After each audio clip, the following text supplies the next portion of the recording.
Election campaigning has come a long way over the decades, from billboards and placards to Twitter and Facebook. And the use of social media and modern technology is at an all-time high among candidates. University of Otago political analyst Geoffrey Miller joins us to talk about the effect that's having. Good evening, Geoffrey. Good evening, Rebecca. Tell us about some of the ways that candidates are campaigning.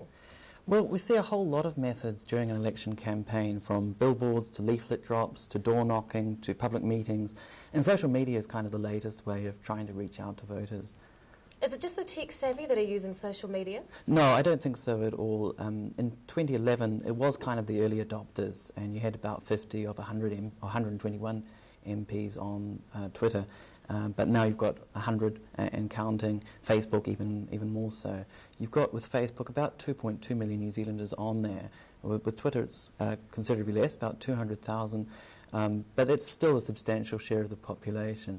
And I think with Facebook, you see, this is a broad mainstream means of getting out to voters.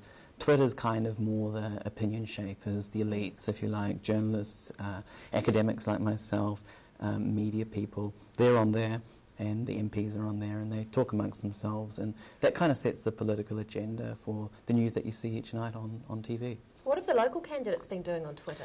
Well, Claire Curran has been described as the shadow minister of Twitter, and she's really big on there. She has about 5,000 followers on Twitter. David Clark, around about 2,000, and Michael Woodhouse, about 700, so considerably smaller. They use Twitter in various ways. They use Twitter to send out photos, for example, of their hoardings, and they're putting them out, talking to activists primarily on Twitter. Through Facebook, it's a bit more mainstream, trying to get some of those core messages out there. Team Key is the hashtag for National. Labour's come out with For a Better New Zealand. The Greens have come out with Love New Zealand. And they're trying to use these hashtags on social media to get their message out there. How is it impacting on their campaigns? Well, that's a really good question, because one of the criticisms of social media is that it attracts mainly partisans in politics. So people who are already interested in politics, rather than new voters, which is what politicians are trying to do. They're trying to get out to voters. So there is an insider element to Twitter, certainly, and for Facebook as well. But in the end, it's another tool. It's another tool to engage voters and get your message out there, generate some buzz, whether it's with activists or voters at large.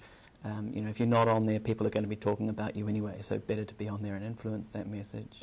Is it necessary to be on there? I think you can't ignore it. It's become so mainstream now. Certainly Facebook, is almost second nature to a lot of New Zealanders, 2.2 million, particularly younger voters. So you can't ignore it, just like you can't ignore television, you can't ignore newspapers, you can't ignore public meetings, you can't ignore any of these ways of getting in touch with voters. Are there any downsides to using social media?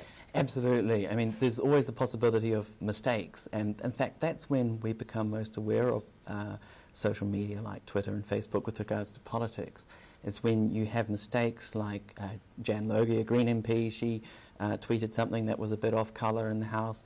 You had David Cunliffe, he got in trouble for sending out a tweet on election day last year when there was a by-election in Christchurch against the rules. Judith Collins this year came to grief, and she actually logged off Twitter for a couple of months and disappeared because this blew up and that generated negative publicity.